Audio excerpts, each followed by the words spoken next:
everyone, and welcome back to the Biotix Care YouTube channel. My name's Sky, and today we are going to be going over Irritable Bowel Syndrome, also known as IBS.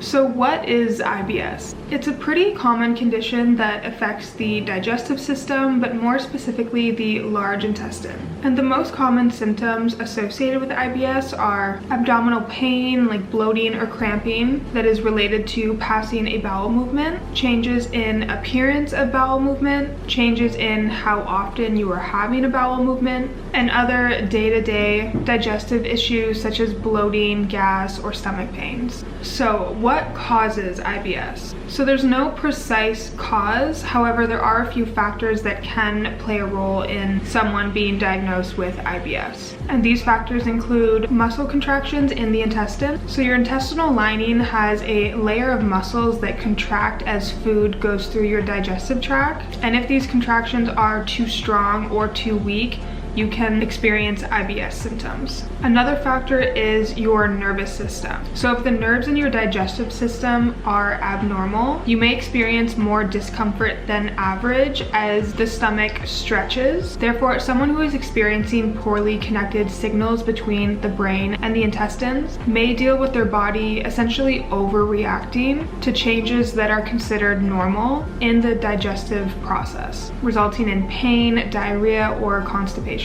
Another factor is severe infection. So IBS can develop after a severe case of diarrhea that can be caused by bacteria or viruses. It can also be associated with a surplus of bacteria in the intestines, so an overgrowth of bacteria. Another factor is early life stress. So people who are exposed to stressful events, especially during childhood, may have more symptoms related to IBS. Another factor are changes in the gut microbes. So examples include changes in the bacteria, fungi, or viruses that naturally live in the intestines and play a big role in our gut health. However, research indicates that microbes in people with IBS may differ than those in healthy people. So like I said, there is no precise cause. However, if someone has experienced any of the above, that could be the reason for their IBS symptoms. There are also two main triggers, and those are food and stress. So starting with food, there are many foods that can trigger IBS symptoms or make someone's IBS symptoms even worse. Some of those foods include wheat, dairy products, citrusy fruits, beans, cabbage, milk, and carbonated drinks. And the second main trigger is stress. So most people with IBS experience worse or more frequent symptoms during periods of increased stress. So stress isn't necessarily causing symptoms, but it is aggravating them. So though there is no cure, the symptoms are manageable and can improve over time with a shift in diet and lifestyle. So first, here's a list of things that you may want to avoid as they can increase the severity of your symptoms. Do not delay or skip meals.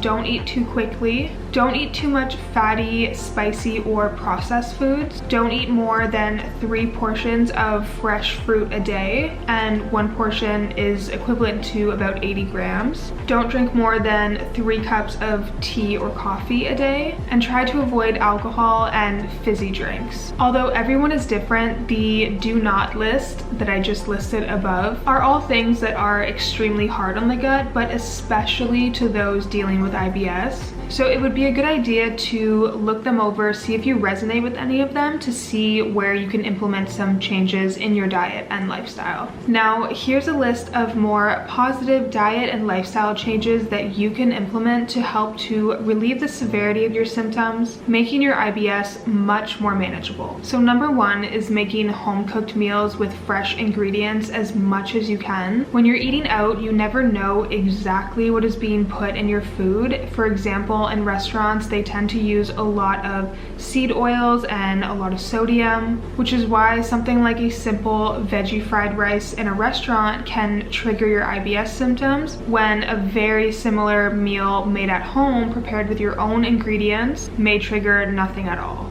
I know eating out and going to restaurants is hard to completely avoid. However, the more you prioritize cooking your own meals, the less you're going to surprise your gut with ingredients that it does not resonate with or even recognize, which again, food is one of the main triggers to IBS. So preparing your meals at home is going to give your gut a break, as well as not surprising it with harmful ingredients that are only going to aggravate your digestive tract. So number 2 is keep a diary or journal of what you eat and any symptoms you get. Like I said, everyone is different and everyone's IBS triggers are also going to be different. So keeping track of how certain foods make you feel is the best way to know which foods to avoid and which ones don't trigger any symptoms, allowing you to eat foods that make you feel good and avoiding the ones that do not make you feel good. So number 3 is try to find time to relax. As we discussed earlier, stress is one of the main triggers to IBS symptoms. So it's really important to make it a habit to include some stress reducing activities within your day.